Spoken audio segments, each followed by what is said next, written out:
মৃত মায়ের কাছে অবুঝ মেয়ের খোলা চিঠি। তো সবাই ফুল ভিডিওটা শুনে যাবেন। ও মা, তুমি নেই, তাও বেশ ভালোই আছি। নতুন মা আমায় ভীষণ ভালো খেতে দেয়।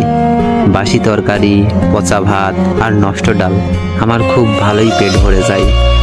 মা, ও মা, জানো আমি এখন শার্ট ধুতে পারি, তাই প্রতিদিন বাড়ি শুদ্ধ সব লোকের কাপড় ধুয়ে দিই আমি।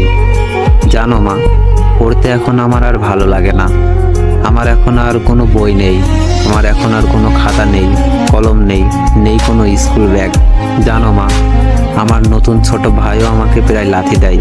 আমার ভীষণ ভালোবাসি কিনা তাই ওকে আমি প্রতিদিন জুতো মোজা পরিয়ে দিই, মাঝে মাঝে ওর বন্ধুদেরও পরাই। এতে আমার আনন্দ হয় মা। তোমার দেওয়া খাট বিছানাটাই এখন ভাই সই, ওর খুব পছন্দের ওটা। আমার কথা ভাবছো?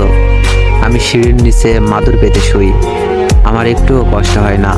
মা জানো, ঈদ এলে আমি পুরনো কাপড় পাই, সে কাপড়ে তোমার মেয়েকে রাজকুমারীর মতো দেখাই, যে কিনা এক রাজ্যহীন রাজকুমারী। মা জানো, বৃষ্টি হলে মেঘ ডাকলে আমি আজও ভয় পাই। তোমার শেষ পরনের যে কাপড় ছিল ওটা ঘর থেকে লুকিয়ে এনেছি গো মা। ওটা জুড়ে যে তোমার গন্ধ, ওই গন্ধে আমার আর ভয় হয় না মা। মনে হয় তুমি আমাকে জড়িয়ে ধরে রেখেছো বুকে। একটা কথা রাখবে, আমায় কয়েকদিনের জন্য ছুটির ব্যবস্থা করে দিবে? তোমার কাছে গিয়ে থাকবো দুদিন, একটু শান্তিতে ঘুমাবো তোমার বুকে। তো সবাই একটু ভিডিওটা কপি লিঙ্ক করে দিয়েন, আইডিতে তেমন একটা ভিউ নাই। আল্লাহ হাফিজ, সবাই ভালো থাকবেন।